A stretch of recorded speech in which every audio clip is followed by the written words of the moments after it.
होता क्या है और ये दुनिया के जितने बड़े लोग हैं वो क्यों सेल पे ही ज़्यादा फोकस करते हैं? ये बड़ा सबसे प्यारा सब्जेक्ट है सेल। जैसे मैं बात करूँ मुकेश अंबानी, क्या करते हैं वो? सेल करते हैं। क्या करते हैं? सेल करते हैं। अगर मैं बात करूँ बिरला ग्रुप के मालिक आपके आदित्य बिरला ग्रुप को, सेल करते हैं। मतलब दुनिया के जो सबसे बड़े लोग हैं, जो टॉप 10 लोग हैं, मतलब पूरी आबादी को हम 95% में बांट दें और 5% में बांट दें, पूरी दुनिया की आबादी को 5% में 95% बांट दें, तो जो 5% रिचेस्ट लोग हैं, एकदम अधिक से अधिक पैसा कमाने वाले लोग हैं, वो क्या करते हैं? सेल करते हैं। और ये 95% लोग क्या करते हैं? ये जॉब करते हैं।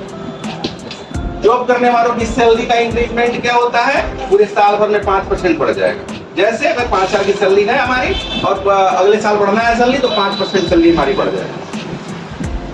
तो पूरे जीवन में मान के चलो हम लोग अगर 20,000 महीना कमा रहे हैं, बड़ा समझने वाली बात है, मार्केट की बात है, 20,000 रुपया अगर कमा रहे हैं और हमारे सैलरी में हर महीने 5% ग्रोथ हो रहा है, तो इसका 5% ही ग्रोथ हुआ ना, मतलब 20-2500 आपका सैलरी कितना हो जाएगा? 21,000 हो जाएगा। कितना हो जाएगा? 21,000 आपकी सैलरी हो गई।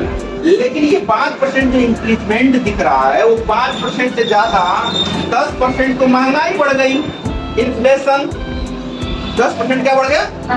महंगाई बढ़ गई। तो आप मुझे बताओ कि 10% महंगाई बढ़ी और 5% सैलरी बढ़ी, तो फायदे में है कि घाटे में है? घाटे में है। जो प्रोडक्ट हम अगले साल पिछले साल सरसों का तेल 100 रुपए लिए थे, वो सरसों का तेल हम अब 110 में खरीदने जा रहे हैं और हमारी सैलरी बढ़ कितनी हुई है? 105 हुई है। 100 रुपया हमारी सैलरी हो गई 105 रुपया, तो सरसों का तेल हो गया 110 रुपया। तो इसीलिए जो जॉब पर्सन होता है वो हमेशा परेशान रहता है। अब परेशानी का दूसरा कारण भी मैं आप लोगों को बता रहा हूँ। परेशानी का दूसरा कारण क्या है? जो जॉब पर्सन है वो क्यों गरीब से गरीब ही रह जाते हैं और सेल करने वाला जो बिजनेसमैन है वो क्यों अमीर हो जाता है? क्योंकि आज का पूरा डिस्कशन पूरा टॉपिक रहेगा। अब दूसरी प्रॉब्लम ये है जॉब पर्सन की, कि जॉब पर्सन की सैलरी बाय द वे 20,000 रुपया आई, ठीक है, 20,000 आई। अब 20,000 में वो क्या करता है ना, पूरे महीने का प्लान करता है। पूरे महीने में मुझे इतने का राशन लेना, इतने का तेल लेना, इतने का ये कपड़ा लेना, इतने का शॉपिंग करना, इतना घूमना है। तो ये सारा काम करते करते उसका पूरे महीने की सैलरी खत्म हो जाती है। खत्म होने के बाद वो सबसे बड़ा एक बर्गर वो अपने दिमाग में प्रेशर पाल लेता है, क्या? EMI पे प्रोडक्ट ले लेता है। EMI पे फ्रिज ले लेगा, EMI पे कार ले लेगा, या फिर EMI पे बाइक ले लेगा, EMI पे सारा सामान ले लेगा।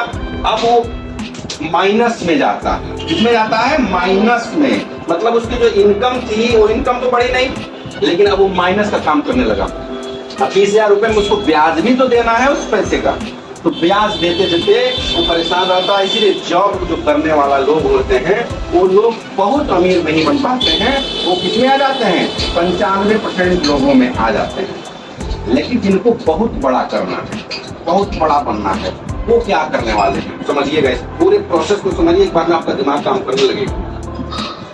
आपको कोई प्रोडक्ट, जैसे मैंने कल आपको बताया था कि आपको अगर 1 लाख रुपया कमाना है तो आपके पास कोई ऑप्शन नहीं है अलावा सेल्स के। सेल के अलावा कोई ऑप्शन नहीं है और आपको सेल आना ही चाहिए। सेल नहीं आएगा तो आप लाख रुपया नहीं कमा सकते, जीवन में कभी नहीं कमा सकते। या तो आपके पास स्किल हो, उस तरह का स्किल, जैसे आप बहुत अच्छा गाना गा लेती हो, आप बहुत अच्छा क्रिकेट खेल लेती हो, आप बहुत अच्छा कुछ भी मतलब करके बहुत अच्छा कर रही हो, कोई सिंग आर्ट बना ले रही हो, तो अगर बहुत अच्छा आपके पास है तो आप लाखों कमा सकते हो। अगर स्किल नहीं है तो आपको सेल करना पड़ेगा।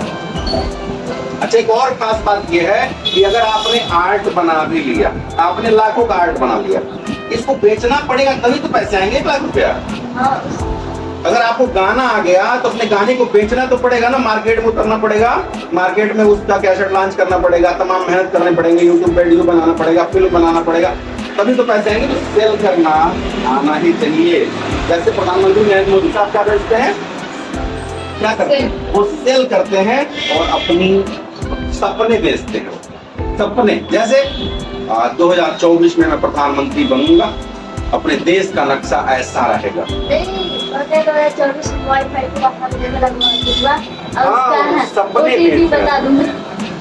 रहे हो ना? वो सपने बेच रहे हैं, मतलब हम लोग उनके सपनों में खो जाते हैं। हमारे गांव के छोड़िए, हमारे गांव के बच्चे, तो ऐसे जो लोग होते हैं, लीडर टाइप के लोग होते हैं, वो लोग क्या करते हैं? सपने बेचते हैं।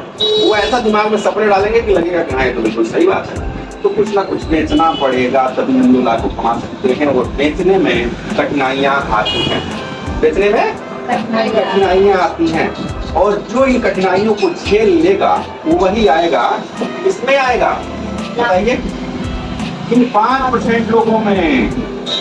हम 95% लोगों की बात कर रहे हैं और 5% लोगों की बात कर रहे हैं कि ये 95% लोगों में हम कैसे आ सकते हैं। उसके लिए हमें बेचना आना चाहिए, उसके लिए हमें कम्युनिकेशन स्किल आना चाहिए, उसके लिए हमें थोड़ा सा सेल करने में जो बीच में कठिनाइयाँ आती हैं, प्रॉब्लम्स आते हैं, वो सारी चीजें आनी चाहिए। अगर वो नहीं झेल पाते हैं तो हम नहीं कर पाएंगे। अब समझिएगा इस पूरे प्रोसेस। अगर आपके पास 1,000 रुपए का प्रोडक्ट है और आपको बेचना है 100 लोगों को, जिससे कि आपके पास 1 लाख रुपया आ जाए। 1 लाख रुपया आने के लिए 1,000 लोगों तक आपको पहुंचना है, लेकिन एक रेशियो होता है जिसको कहते हैं लॉ ऑफ एवरेज। जिसको कहते हैं लॉ ऑफ एवरेज। 1,000 लोगों तक पहुंचने के लिए हमें 1,000 लोगों तक पहुंचने के लिए हमें कम से कम 1,000 इंटू 10 यानी 10,000 लोगों तक पहुंचना पड़ेगा। हम ऐसा नहीं है कि जिसके पास गए ये प्रोडक्ट ले लो, ले लेगा, नहीं लेगा। इसको बहुत सारे क्राइटेरिया से गुजरना पड़ता है। जैसे 10,000 लोगों के पास जाएंगे और 10 लोगों में से एक आदमी प्रोडक्ट लेता, 10 लोगों में से एक आदमी, रेशियो है, ये लॉ ऑफ एवरेज है, ये कुदरत का करिश्मा है, ये होता ही होता है, इसमें कोई डाउट नहीं है। 10 लोगों को कॉल करेंगे हम, उसमें से एक आदमी हमारा प्रोडक्ट लेगा। 1,000 लोगों तक पहुंचने के लिए क्या करना पड़ेगा? 10,000 लोगों को कॉल करना। अब जब हम कॉल करेंगे, हम इन्हें अपनी प्रोडक्ट को बताने का कोशिश करेंगे, हो सकता है क्रॉस क्वेश्चन करें, इसी को कहते हैं बीच में आई हुई उलझने। मतलब ये 5% लोगों में आना कोई बच्चों का खेल नहीं है। पूरे दुनिया में 5% लोगों के पास जितनी संपत्ति है, उतना ही संपत्ति 95% लोगों के पास है। जैसे अगर पूरी दुनिया में मान के चलिए, एग्जाम्पल के लिए मैं बता दूं कि 1 करोड़ का संपत्ति पूरे दुनिया, पूरे भारत के लोगों के पास, ठीक है, 1 करोड़। तो इसमें से अगर मैं 1 करोड़ का पूरी संपत्ति है, तो इतना पैसा, ये मान के चलो आधा करोड़, 0.5 करोड़ रुपया 95% लोगों के पास है, ठीक है ना, और इतना ही पैसा 5% लोगों के पास है। मतलब आधा करोड़ 50 लाख रुपया 5% लोगों के पास है। 50 लाख रुपया 95% लोगों के पास है, तो इतना ही पैसा ये क्या करते हैं 0.5 CR, मतलब 50 लाख रुपया 5%। जितनी संपत्ति पे अधिकार इनका है, उतना ही संपत्ति पर अधिकार 95%। मतलब हम कह सकते हैं साधारण से भाषा में कि 5% लोगों के पास इतनी संपत्ति है, उतना ही 95% लोगों के पास बराबर है। तो ये जो 95% लोग हैं, क्या हुई, बहुत रिचेस्ट हुए, तभी तो इनके पास इतने पैसे आ गए। और ये जो लोग हैं 95%, ये जो गरीब लोग हैं, इसीलिए, और ये जितने हम लोग आज के डेट में बैठे हैं, सब लोग गरीब कैटेगरी में आते हैं। जो 5% लोग हैं वो कौन है? बहुत बड़े लोग हैं। इसमें जाके खड़ा होने का मतलब है कि लगातार मेहनत करना, लगातार कुछ बेचना, लगातार काम करना, लगातार कोशिश करना। हम बार बार गिरेंगे, बार बार प्रॉब्लम आएगी और हमें फेस करना, तब जाके आता है सेल। और जब सेल आना एक बार शुरू हो जाएगा तो आपके रोकने से भी नहीं रुके। मुझे याद है जब मैंने पहली बार अपनी शॉप डाली थी, राधा रानी ज्वेलर्स, 10 दिन 12 दिन हमारी दुकान पे क्या कहा जाता है, पानी नहीं होता था, एक भी कस्टमर नहीं आते। मुझे पता नहीं चलता था कि कब मैं मुझे दुकान खोलने का मन नहीं करता। आज के डेट में ऐसा नहीं है। आज के डेट में ये होता है कि शॉप खोलते हैं, दुकान ग्राहक आ जाते हैं। तो सेल के पीछे कितना दिमाग लगाना पड़ा, अब समझिएगा। एक सेल करने के लिए आपके पास क्या होना चाहिए? सबसे पहले होना चाहिए पेशेंस। पेशेंस, धैर्य होना चाहिए कि आज नहीं आया कोई बात नहीं, कल आएगा। कल नहीं आया कोई बात नहीं, परसों आएगा। परसों नहीं आया कोई बात नहीं, अगले दिन आएगा। तो पेशेंस आपके पास होना चाहिए। और इस पेशेंस के साथ आपके पास होना चाहिए कम्युनिकेशन स्किल।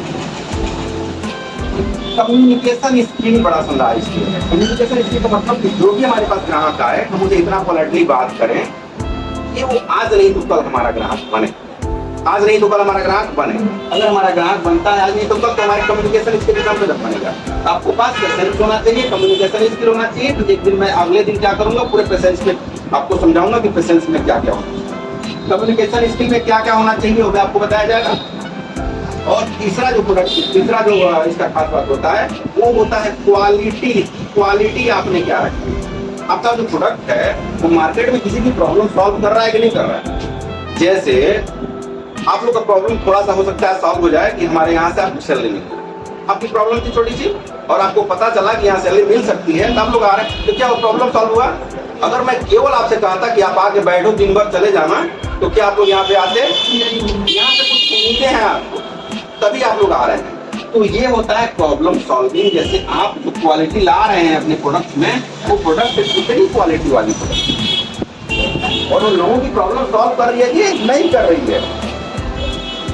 तो ये कुछ फैक्टर होते हैं सेल्स के। अब सेल जब आप करने बैठेंगे, तो आपको बिजनेस का एक ग्राफ होता है। इस ग्राफ को समझिए, बिजनेस का ग्राफ। ये है आपका बिजनेस,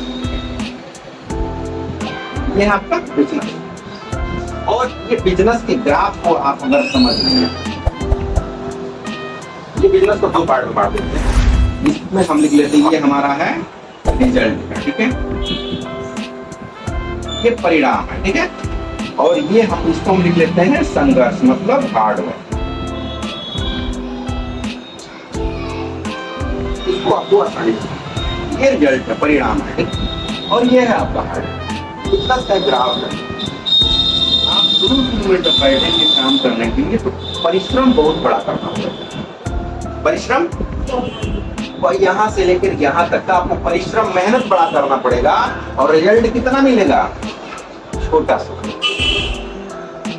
रिजल्ट कितना मिलेगा? छोटा सा।